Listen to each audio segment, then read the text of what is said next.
Ahora voy a hacer la reseña de 7 libros de distintos géneros que leí durante esta semana. En la cajita de información voy a colocar el minuto en el que empieza la reseña de cada libro y el nombre de la obra. Así que empezamos. Incertidumbre, de Miguel Alcantud, 222 páginas, del 9 de septiembre de 2021. Susana y Matías, su novio, se mudan a un piso genial para una pareja joven. Y no solo eso, no pagaron por el piso porque era de la abuela de Susana, Vivi, quien estaba internada en un hogar para ancianos con Alzheimer. Y decidió darle la propiedad a su nieta más querida. Sin embargo, uno piensa que todo va a ser alegría y felicidad, pero no. La relación empieza a deteriorarse cuando Susana comienza a tener visiones del pasado como si fueran fantasmas y que solo ella puede ver. Comete el error de decírselo a su novio porque la ansiedad la consume y la supera. Entonces Matías cree que está loca y paranoica, pero igual quiere ayudarla y no la abandona. Sin embargo, todo va de mal en peor cuando estas visiones son de etapas de la vida de su abuela, episodios muy violentos, ante los cuales Susana no podía hacer nada y sentía una impotencia tremenda al no poder atravesar esa barrera del tiempo y hacer justicia. Al menos eso era lo que ella creía. Es un relato entretenido, lineal, fácil de leer, con capítulos cortos, tiene un ritmo constante, con una narración en primera persona, o sea, una narradora protagonista que es Susana, y que se ve envuelta en una trama inimaginable. Y es a través de sus ojos que vamos a conocer la verdad sobre su familia y vamos a resolver un misterio que tiene mucho tiempo en las sombras. La vorágine de sucesos contribuye a conocer al personaje principal y sobre todo su ascendencia familiar. Se nos revelan hechos muy dramáticos del pasado que ella desconocía.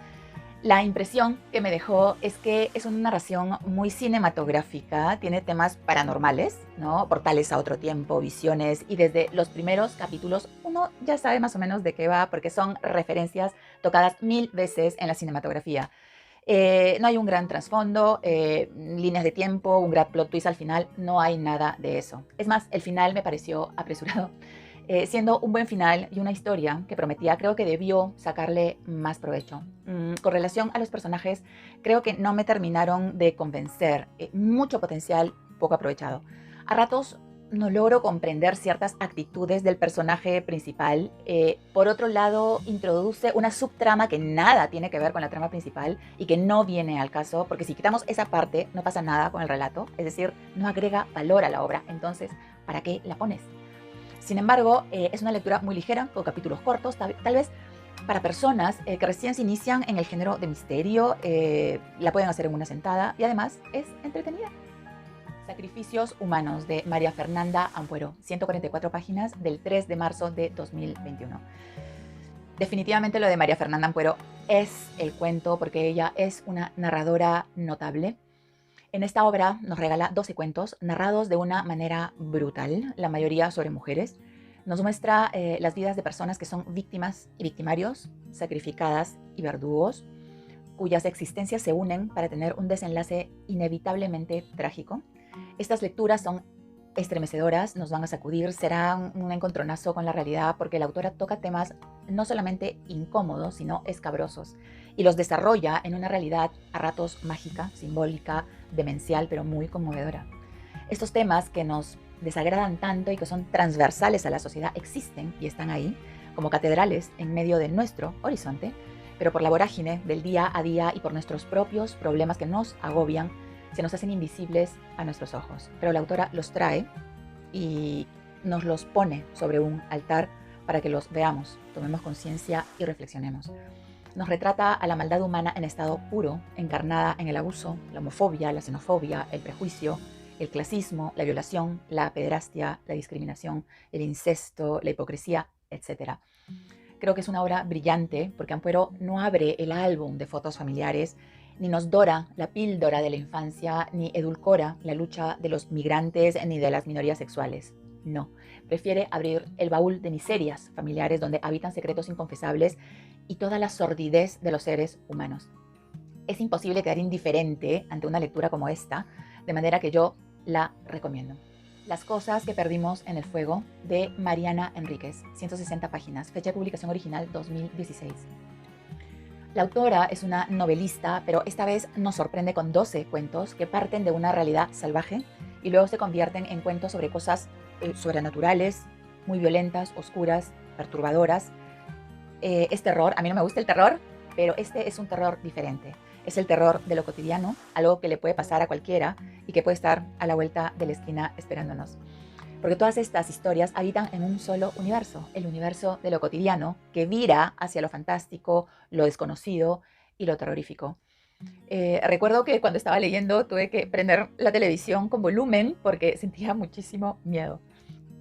Todos los relatos son protagonizados por mujeres o narrados por mujeres, son fantásticos. Creo que el terror, propiamente dicho, ya parece una fórmula agotada y que ha perdido fuerza en las últimas décadas porque hay escritores que son insuperables y que reclaman su lugar de liderazgo en este género.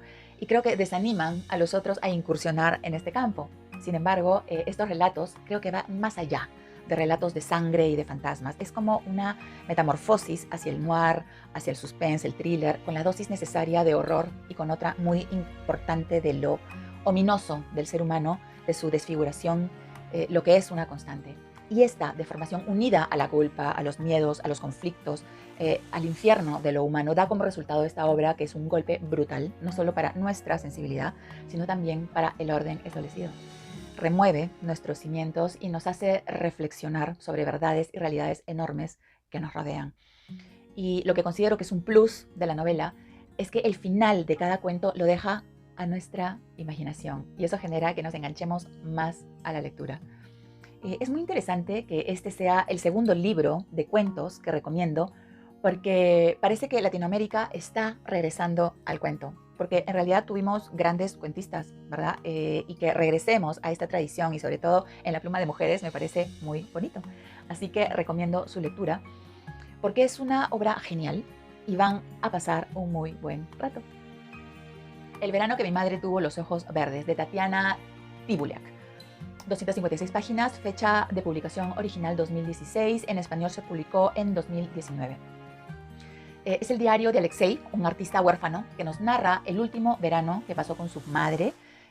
Comienza a escribir porque tiene un bloqueo creativo que no le permite seguir trabajando y fue por indicación de su psiquiatra que Alexei empezó a escribir este diario porque cree que eso le va a ayudar a afrontar el dolor de la pérdida que ni el dinero ni la fama han logrado apaciguar.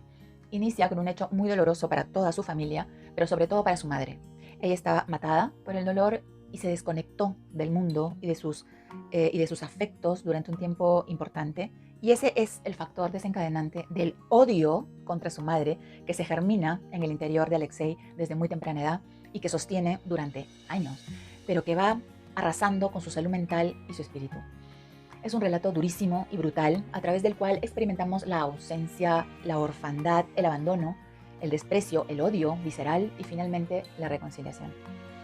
A través de los ojos de Alexei vamos a ver los ojos de su madre. Vamos a ser testigos de la exploración de las relaciones madre-hijo a lo largo de los años y de lo frágiles que son muchas veces. Pero el amor de una madre es infinito, invencible y lo puede todo. Lo maravilloso de esta novela es que al ser una historia lúcida y cruda también le da espacio a algunos toques de humor y a la poesía. Una particularidad de este libro es que hay capítulos que solo son una oración sobre los ojos de su madre y esa es la poesía que escribe su hijo al final. Es muy interesante ver la evolución de los personajes a lo largo del relato, descubrir qué los lleva a ser de esa manera, cómo nos acercamos a las vidas de cada uno y nos vamos a encontrar tratando de entender a los personajes para luego ser testigos de lo que es uno de los ejes más importantes de la novela, que es el perdón. Yo quedé muy conmovida por este relato porque cada lector se acerca a un libro de acuerdo con su experiencia de vida. Por eso es que tenemos gustos distintos, apreciaciones diferentes y no tenemos la misma lectura para un mismo libro. Y es por eso que esta narración me tocó de manera muy particular, porque me identifiqué con muchas de las situaciones de los personajes, de manera que yo recomiendo su lectura porque es un relato de vida, de muerte, de odio y de perdón. A cuerpo de gato, de Hiro Arikawa, 282 páginas, publicación original 2012, en español 2017. Se trata de un gatito callejero que hizo muy buenas migas con un joven de nombre Satoru.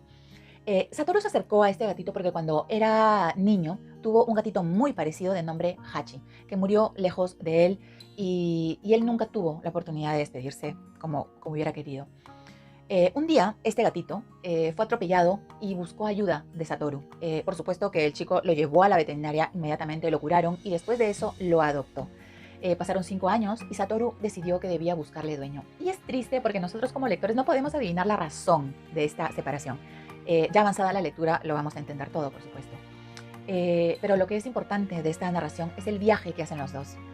Dividido en 4 crónicas, que son 4 personas queridas de Satoru que conoció en las distintas etapas de su vida y que él eligió como encargados de cuidar a su vida más preciada, que era su gatito.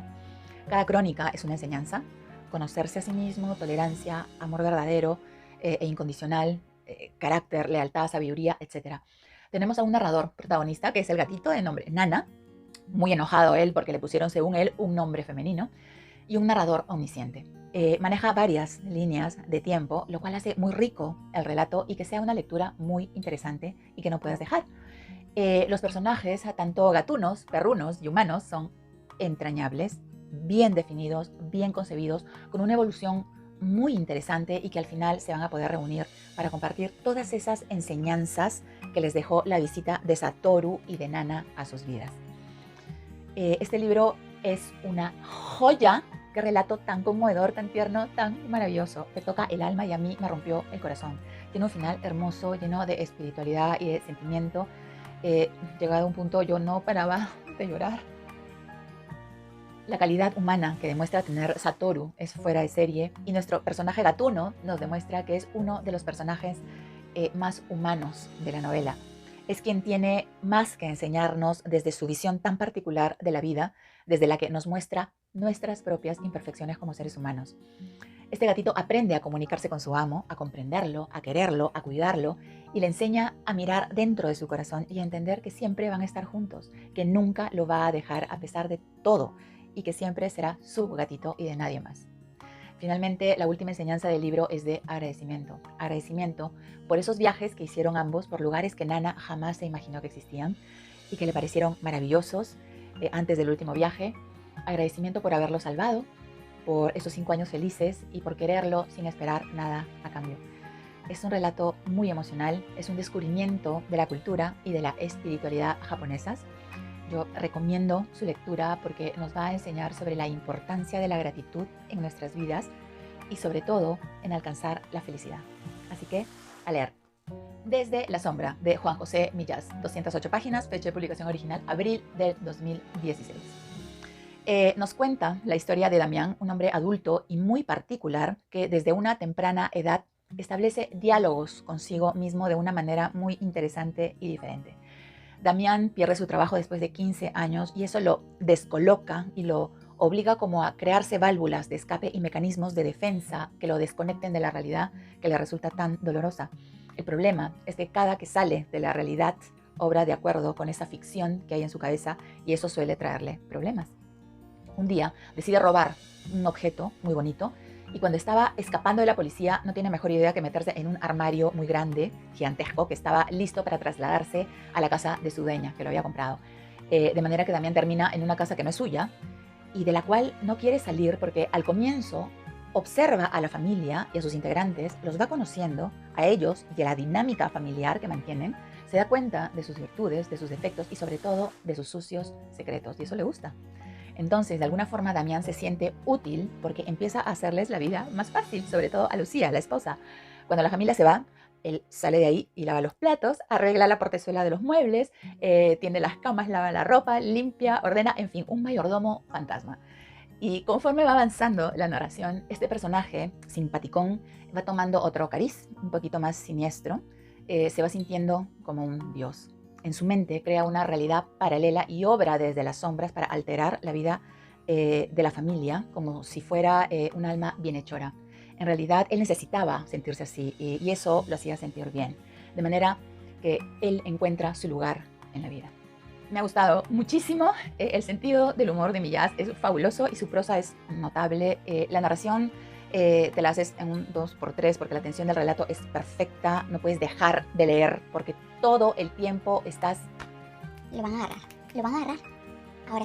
Ahora sí lo van a descubrir. Ahora sí, ya, ahora sí. Uy, no, ya, de esta no se salva, no se va a salvar, pobre, no se salva. Y así durante todo el relato. Es una cosa increíble. La trama tiene un fuerte valor simbólico y creo que tiene mucho peso psicológico también. A Damián lo separaba de la realidad y del mundo solo una madera delgada, la cual cruzaba cuando quería y regresaba cuando lo necesitaba. Y esto era parecido a cómo trabajaba su mente. Pasaba de la fantasía a la realidad y de la realidad a la fantasía con mucha facilidad. Él mismo se comparaba con Dios no siendo creyente, pero a la vez se veía similar a una morena en una grieta submarina. La morena es un pez al cual los humanos le tememos mucho y también le tenemos repulsión, cuando en realidad es un animal que se esconde de los seres humanos porque les teme. Eh, Era como vivir en una burbuja, tanto así que Damián no quería conocer la dirección de la casa porque decía él se rompería la magia. Era un tema de evasión de la realidad como mecanismo de defensa, pero también formaba parte de una paradoja. Dentro del armario se sentía libre. Es muy interesante. La narración tiene un buen ritmo y sentimos una curiosidad constante por saber si este hombre en algún momento va a salir del armario o no. Y cuando creemos que finalmente lo va a hacer, llegamos a la última página y Nos vuela el cerebro. porque nos da una pista gigantesca, pero prácticamente nos deja el final a nuestra imaginación. Miren, el giro, el plot twist final es espeluznante, de manera que yo recomiendo su lectura porque se van a reír y van a pensar y van a pasarla muy bien.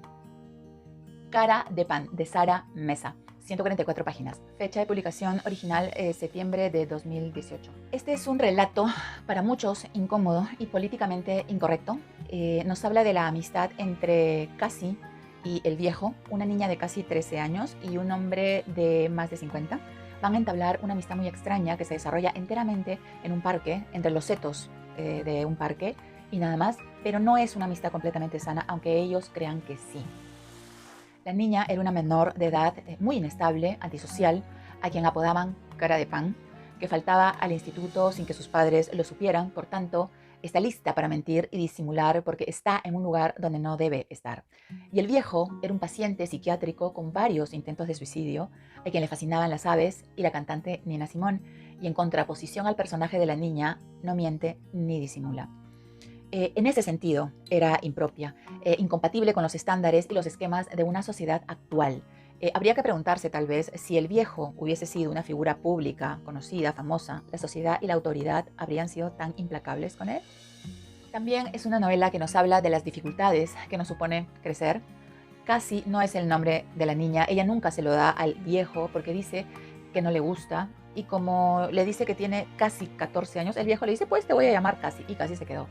Pero también la autora juega con las palabras porque Cassie se encuentra en una frontera donde Cassie es una adolescente, pero aún sigue siendo una niña, y ella se siente en ese limbo donde al no sentirse bien, ni querida, ni apreciada, escapa y se refugia en el parque debajo de un árbol.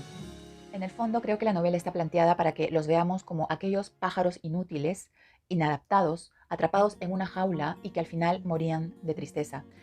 Los protagonistas no mueren, por supuesto, pero ese es el resultado de un experimento que se hizo con aves y que el viejo le contaba a Cassie para determinar por qué unos pájaros son alfa y por qué los otros no lo son. Y la razón es por la actitud. Los diálogos son brillantes. Solo tenemos a dos personajes principales a quienes nadie comprende y mucho menos son capaces de ayudar. Diría yo que hay un tercer personaje que en realidad es un colectivo y es la autoridad. Encarnada en los policías, en los padres, en los profesores, en la sociedad, que van cercándolos a ambos cuando lo único que querían era tener paz. Esta es una obra de diálogos indirectos incrustados en la misma narración de párrafos muy largos. Es un recurso muy original porque hay que estar muy concentrados en la lectura. Es una narración en tercera persona, pero todo lo vemos a través de los ojos de la niña. Ella es el foco narrativo, de manera que recomiendo su lectura. No es una de las mejores obras de la autora, pero yo en lo personal estaba buscando una propuesta diferente y la encontré en este relato. Así que esto ha sido todo por hoy, espero que les haya gustado y hasta un nuevo reto. ¡Chao!